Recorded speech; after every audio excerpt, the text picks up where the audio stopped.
Hey guys, how are we all doing today? Today we're going to be covering Microsoft Flight Sim. It came out last month. We're going to be looking at a bit of everything. We're going to look through the options, gameplay, peripherals that you can use with it, and just really take a good look and see if we like the game, if we think it's a good proposition or not. It is worth noting that it is available on Xbox Games Pass, so you can download it and try it for free. It does work very well on PC. It is also worth noting that it is not very well optimized right now. It's only running on DirectX 11. It also only uses one or two of your cores from your CPU. So if you've got a lower end CPU, you may be struggling. And it barely touches the GPU. It really doesn't utilize the things that you may have in your computer to really make this run smoothly. I know that they are planning on bringing out DirectX 12 support later on down the line, so that is something to look forward to. It has had one patch already, although it was only a small one, but hopefully more performance upgrades are coming. That being said, let's really jump into it and start with the options. Looking at the options then, you've got three main options that you can choose from: controls, assistance, and general. Controls is really good. It's got a really good auto detect feature, and it will work with pretty much any sort of flight stick, controller, steering wheel, anything you want to throw at it. Doesn't matter how old it is, it will generally pick it up. I was watching another streamer not too long ago, Backyardist TV. Do go check him out. He was playing with a 15-year-old flight stick, and it worked perfectly. It picked it up straight away. You could map anything you want to it. Worked really, really well. Outside of that, though, you can click on it and you can literally go through all of the controllers and just change everything. You can do pretty much anything you want. You can remap it, which is nice. It's got a lot to change here, which is always good to see. Again, with it being a flight sim, that doesn't really surprise me. The default controls seem to make sense, so I haven't actually changed anything for the gameplay. But it's nice to have that option if you wanted to, especially on a controller. Your assistance, literally, you can do anything you want to here. You can, again, have it help you and basically fly for you, so you can just sit and look out the window at all the pretty things. Or you can do it all yourself. Again, there is a lot of options here. A lot of menus into sub-menus that you can go through and change. That does not change when you go into your general. So you've got a lot of graphics options here, a lot of things that you can put on, a lot of things you can put off. Again, if you're using a lower end system, you might want to come in here first and just knock everything down a touch just to make it easier on your system. You've then got your camera settings, so you can change all of those. Sound, traffic, data, flight model. Like, the amount of options that you've got to actually customize in this is quite alarmingly large. It can be a little overwhelming, but it's nice that they've got all these options here. Again, it does kind of use a lot of your CPU, so you really need a very, very well efficient and very good performing CPU for this. A lot of that is due to the fact that it downloads the satellite imagery of where you're going real time. So that's generally why your CPU is used over your GPU to render everything. But they are working on optimization, so hopefully that'll be better. But with options like this, you can really get around and sort of do whatever you want to. I like the fact it's got developer mode as well. That's kind of cool. But yeah, overall, options get a thumbs up from me. Very, very impressive. Okay, so next I want to talk about the marketplace. I want to talk about the fact that there's already quite a bit of DLC that you can get for the game. This isn't necessarily a bad thing, but it is kind of alarming at just how much there already is, considering this game has probably got a lifespan of a couple of years, especially if it's anything like other simulators that are currently on the market, like ETS2, ATS, you know, the bus simulators that there is. There's a lot of simulations out there, and a lot of them have a lot of DLC, and this one's got a huge amount already. It is quite pricey as well. Now, on the good side of this, if you buy this on Steam, I think there might be a Steam Workshop later on down the line, considering it's already got an official content tab. Now, all of the featured content right now is the official content, but this makes me feel like if you get it on Steam, there might be an avenue for less official sort of mods and add-ons and DLC that you can get down the line, sort of like a Pro Mods for ETS2. That fills me with happiness. That's kind of cool to see. It's good to see companies working with the modding community because it can really help give a game some longevity. That being said, let's have a look at the official content that's already available for this game. As you can see, there's quite a lot of it. You can go for the bundles. You've got your promotion, which ironically enough there isn't any right now. You've got your installed third-party developers. So you've got your third parties already, which is kind of cool. Then you've got your airports, your landmarks, and your aircraft. If we look at the bundle, this is on top of the full game price, don't forget. You can spend 80 quid on a deluxe bundle, but you do get a lot. You get 1, 2, 3, 4, 5 aircraft and 1, 2, 3, 4, and 5 airports, which is kind of cool. And they do look pretty swish. It's really nice. Like, I'm not saying I'm willing to spend that. You don't need to spend this money. This is all optional to enjoy the game. But it's kind of cool that they've got it already. The one that I'm actually really interested in, and I'm going to be very interested to see if they actually expand on this and do other cities, is the Landmarks pack. It is one of the cheapest packs out of the DLCs, and if I was going to buy one, it would be this. But you can get all the landmarks for the city, and honestly, it makes it look incredible. Like, the amount of detail there is, just everything. Like, it is so nice. And especially with the new RTX cards coming out, the new 30 series, I can only imagine how good and amazing this is going to look in the long run. Especially if they start adding new cities and landmarks, if they go like for Egypt and you can see the Sphinx and stuff like that. It could really add a new depth to the game. Again, I can see it ranking up the price and you spending triple or quadruple what you would on the original game. But if it ever goes on sale, especially on Steam, could be worth looking out for. Could be some real bargains here. Overall, quite happy with the DLC. A little alarming that it's out so soon and is so expensive. But again, if you wait for a sale, you don't need it for the game. It could just be a really nice addition. The next thing I want to talk about is the tutorial. On the whole, it's very good. However, there are a few issues I've got with it. The first thing I like is the fact that you can go back and do the tutorial at any time. And you can pretty much do whichever of the tutorials you want, right? You can choose, pick, choose, refresh yourself, whatever. The issue I've got is that, especially when you're using a controller over a flight stick or keyboard and mouse or whatever, it doesn't switch to what those controls should be. So in the very first one, when it takes you through the basic controls, it wants you to use your up, down, left and right on your keyboard to switch controls, to switch cameras. And unfortunately, you can do that with your controller, but it doesn't register until you press it with the keyboard. Again, I think this might come down to some optimization, but something worth looking at in the future just to make it a little less complicated. Just like you move on to the next bit by pressing Ctrl Alt and then 1.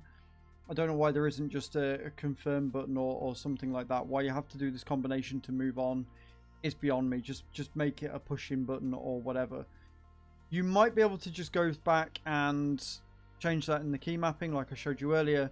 However, if it's already not showing those changes between controller and the correlation between controller and keyboard, the chances of it doing that when you switch them in your keyboard layout are very, very slim. The next thing I'm going to show you in the actual training itself to discuss the problem with it, because I got very confused earlier and ended up just switching out. Okay, so this is the training, if you like. This is the plane that you are in. This is the plane that you do all of your training in. It's very, very pretty, and if you look at it from the outside as well, like the graphics look absolutely phenomenal. Looks really, really good. The problem that I've got with this training in particular is that it kind of tells you that you've got to do something after doing it already on the last one, but you're on your own. Fine. But it doesn't give you the markers that you've got to hit, it just tells you you've got to hit them. So if you are navigationally challenged like me, you're never going to actually complete this particular tutorial, which isn't a huge gripe or issue of mine. I don't really care. But for completionists that want to say, oh yeah, no, I beat the tutorial and then I went into the game, it's going to be a problem. Because you can't do it if you don't know where you're supposed to go. I don't know why they don't have those points. I don't know why it's not a thing.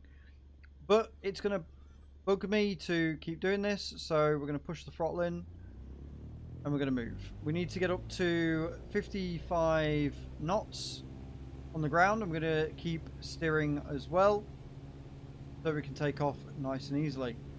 We need to stay in the center of the runway,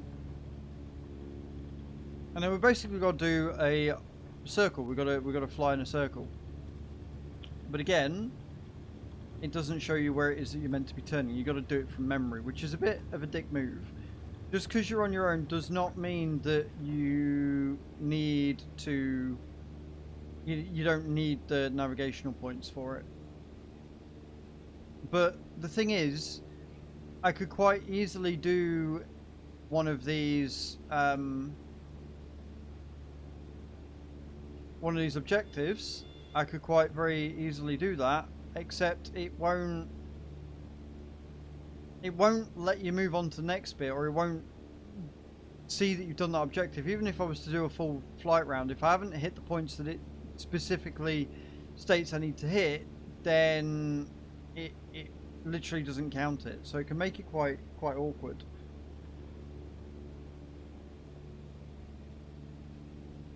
But we're gonna see if we can't climb to around 8,000 feet.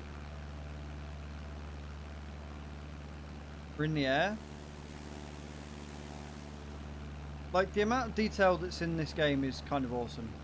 Like, genuinely kind of awesome. The other problem I've got is it doesn't give you a lot of time if something goes wrong. Which I suppose it's a simulator, it shouldn't do, but like, you've got a default setting that is for stress, right? If you overstress the plane, then you crash and you die. But if you're in this view, it doesn't always tell you that you're stressing the plane, you just die. Like, you'll be flying along quite happily and then all of a sudden you're a dead man. And that's upsetting, because that's not what it should be.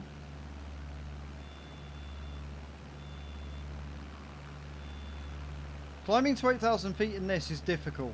It doesn't want to do it. Like, it genuinely doesn't want to go at that sort of ascension. Like, you go very slow as a result. I'm at full throttle. The plane just doesn't have a lot of power. But we're getting there. We're climbing slowly. It's screaming at me, but it's like, right, set cruise altitude. This is the other problem. On the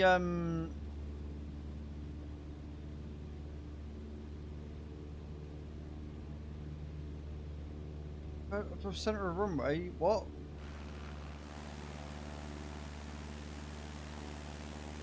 But you see what I mean? Like, it's taken this long to get here. How can it be above the center of the runway? But that's beside the point.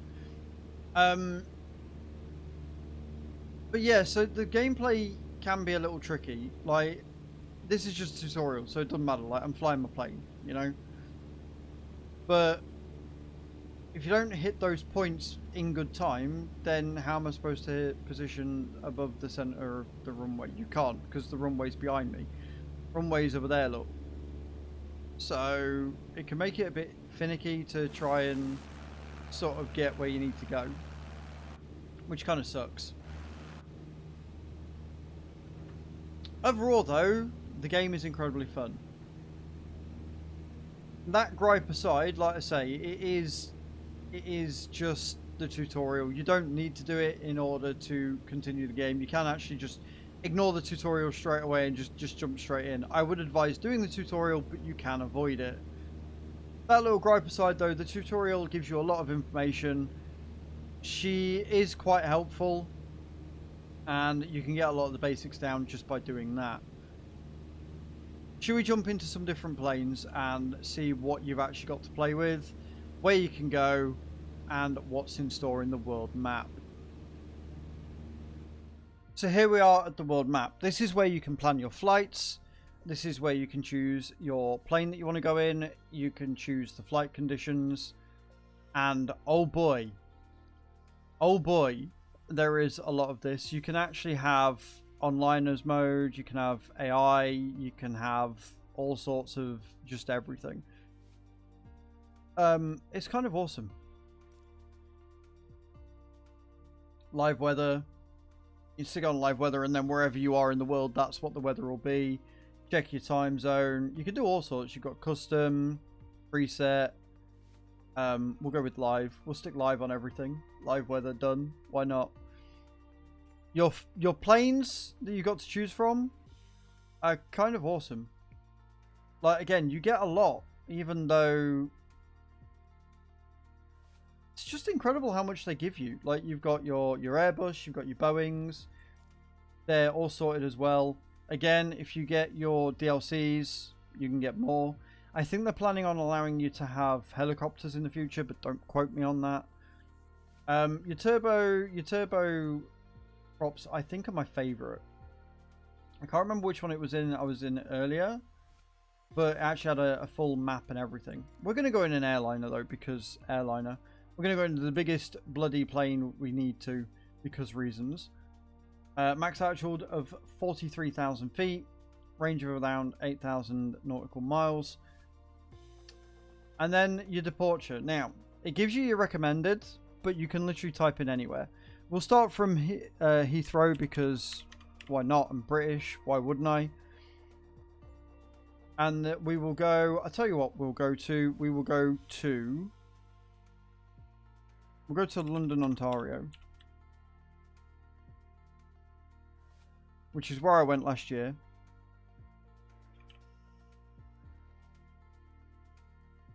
Doesn't seem that I can, actually. That's interesting. Okay, so if we just type in Ontario. Yeah, that's it. Ontario International. That's the one I actually went to, I think. I don't know. But there you go. So runway, done. And then you just fly. Okay, so interesting fact. The game actually crashed when I tried doing this with live traffic. So I've got live weather on, which is why it's very foggy. But live traffic wouldn't work. Also, live weather seems to make it lag very hard. Like I say, it uses a lot of the CPU. So I might end up having to turn the live weather off. I think if I was just playing, it wouldn't be too bad. But with me trying to record as well, it does seem to be having an impact. But we'll see how we go. So we're going to disengage the brake. And we're going to go.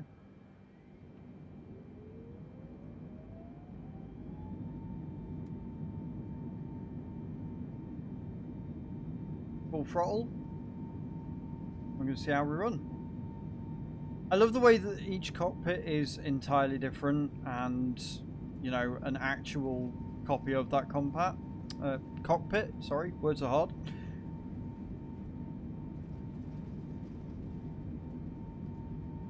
So we're going to try and get up to speed.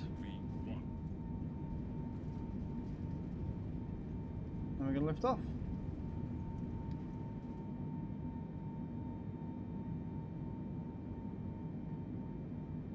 The thing I don't like is I genuinely can't see out of them, though.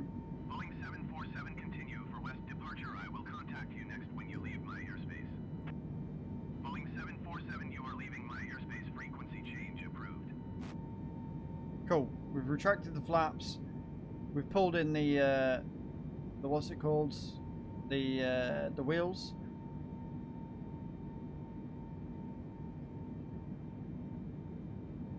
We're at full throttle. We're gonna acknowledge the frequency change. So again, you can actually turn all this off. Alpha Sierra 747 frequency change.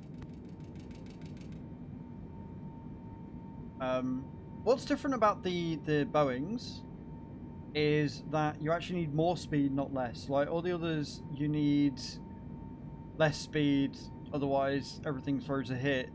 Like this, if you are not going fast enough, to make that climb, then everything's rosy hazy. So we're gonna keep climbing, and then we're gonna try and turn the plane without crashing, hopefully.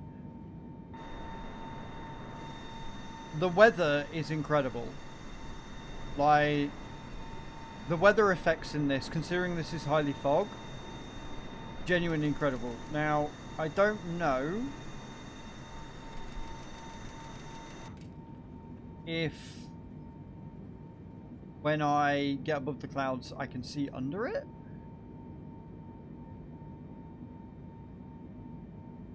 But we'll see.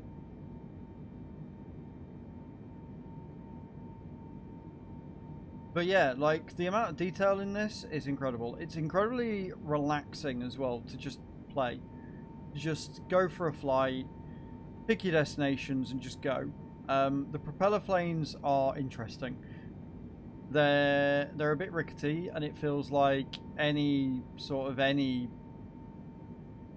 gust of wind will literally send you flying. There you go. That's what I wanted. We're above the clouds, boys. Look at this. Look at how incredible this is. Now, it is a very, very top-heavy plane.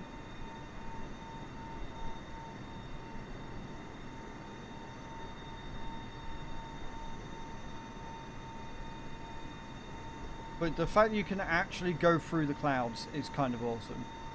And incredible. And I love it. I love it so much.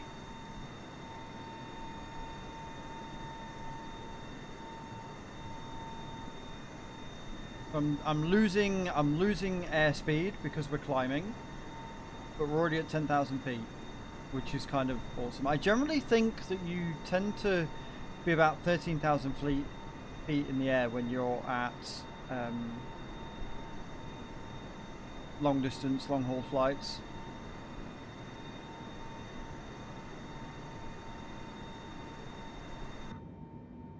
But yeah. There you go, that's what I wanted. I want to stay above the clouds. Level out so we can have a nice cruise altitude as we get on plan. So, do I like this game? Yes, I do. I think this game is a lot of fun. The fact that you can try it out on Xbox makes me happy. Or try it out from Xbox Games Pass on PC makes me incredibly happy.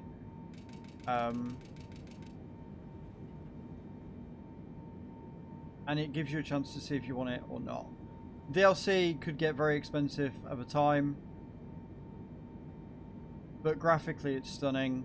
It could do with being a bit more optimized, a bit better optimized. Playing with live people could be kind of awesome, but you get out of it what you put in. This has been my video, guys. This has been my first impressions. Let me know what you think of the game down below. If you haven't already got the game, will you be getting the game? Let me know in the comments, and I shall see you all next time. Thank you very much for watching, guys. Ciao, ciao.